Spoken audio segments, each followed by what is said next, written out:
This is about oil, but it's not. Venezuela is not about us and our oil corporations.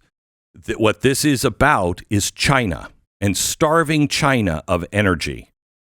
If you starve China of energy, and especially oil, and we went through all the facts and figures yesterday. If you missed it, just look for it. I think it's trending today on X. Listen to that monologue and you'll understand it. I also said this wasn't about regime change because they left the regime in place. We have more on that. Hopefully I'll be able to get to that later today. Let me clarify because I have a new understanding of things. Now, I want to say up front that this is a theory. I don't have any insider information. I just have this gut that this is probably right.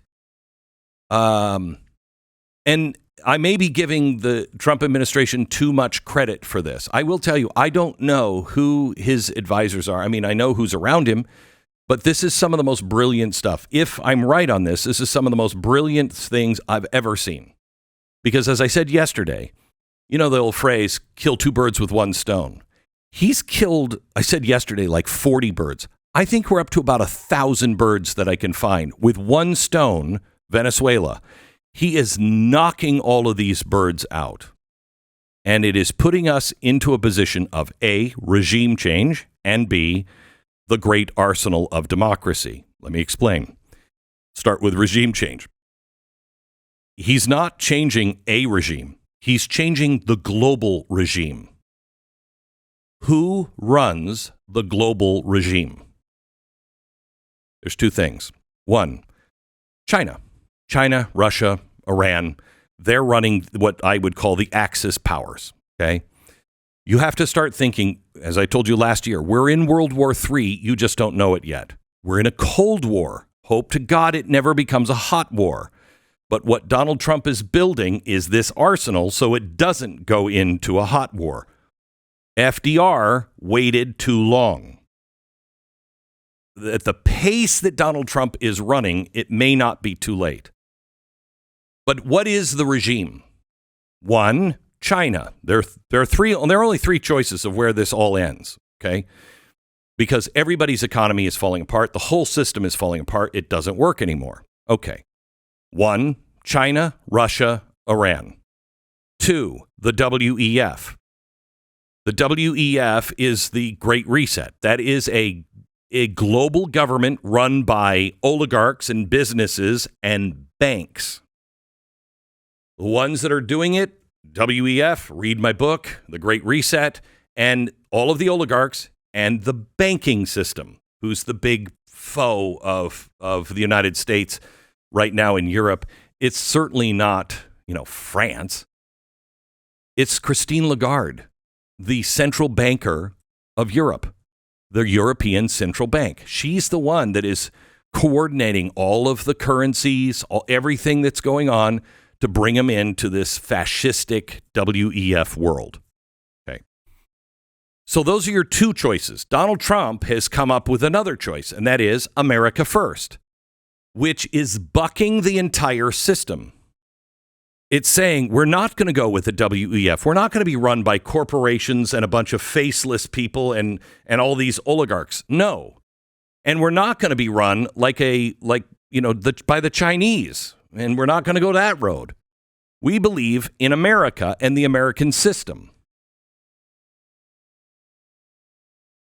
That's the regime change. He's overthrowing what the Western world was doing, the WEF, the Great Reset. We were all in on that. All that global warming, all of that red tape, he's throwing all of that out. We're not doing any of that. We're going here. I believe Donald Trump has given up on Europe. It's over. They can go their own way. They're going the wrong direction. They're never going to change. It's over. He has written the Far East off as communist China run. And the Middle East, he's negotiating with everybody. He's negotiating in some places where I'm like, I don't like that. I don't like what you're doing. Why are you negotiating with these people at the table? Because he's trying to build the arsenal of the West. He's taking our foes and and trying to make them as much of allies, kind of like what we did with Stalin. Bring them in enough so they don't fall on the other side. Okay? Now, let me tell you how I got here. Marco Rubio said the other day, we're going after the cartels and the oligarchs. And how I heard that was, we're going after the cartels. And I didn't even pay attention to the second half of that sentence. I paid attention to the cartels. Okay? If I'm a cartel, and this is the way our American president and the whole global system has always played this. Let's just start. What is a cartel? How does a cartel work? You have a mob boss, if you will, and they are going to sell something that is illegal, be that people or drugs. They're going to do illegal things. So what does the cartel boss need? The cartel boss needs mules to move product, needs enforcers to keep people in line, and they need the workers, the chemist and everybody else, to actually procure and make the product, right? That's where you start. To keep that going, however, as you grow, you also need the cops, the judges, and the politicians. You got to have them in your pocket. Otherwise, they'll shut you down. If you have those things, this is where all presidents and everybody else stops. Where are we doing? We're going into Venezuela. We're going to get the kingpin of the cartel. We're going to go in and we're going to get Maduro. He's the kingpin of the cartel. True. Absolutely true. And we're going to send a message to the other politicians and the judges and the cops and the other cartels. We're watching you. But what happens? Once America stops watching it, it just grows again. Right? Over and over again. We've been talking about this system forever. Let me go back to the cartel. What is a cartel? Because there's one part we never, ever talk about. We never talk about it. What is the other thing a cartel must have to be successful? The banks. They must have the banks. Remember, they have the politician. Let's think of this as Epstein. Epstein, in his last couple of years, moved $13 billion. Somebody check on that. $13 billion. He moved it. There were like 70 what are called yellow tickets. Whenever the banks spot money being moved into offshore accounts, et cetera, and they're like, something illegal is going on here, it automatically generates a yellow ticket. Okay? You move $10,000 out of your bank and you do it every Friday, a yellow ticket is going to come up with the bank, and it will go right to the Treasury. And the Treasury then says, officers, go look into this. Something funny's going on. Well, he had like 70 yellow tickets. You can't move that much money into offshore accounts without the bank knowing. The bank did know.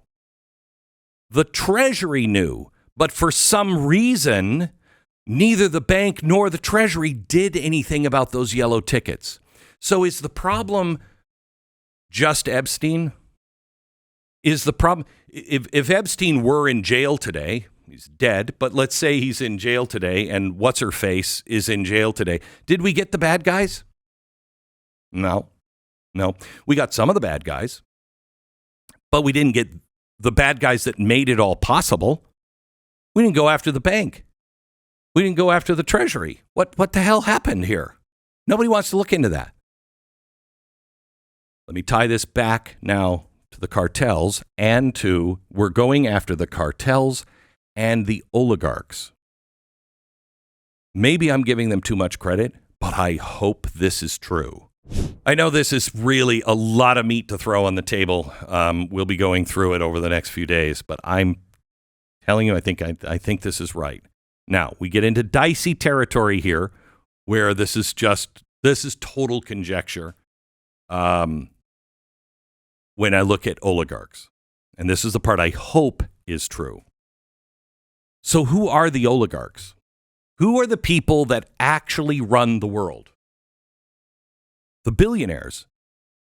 The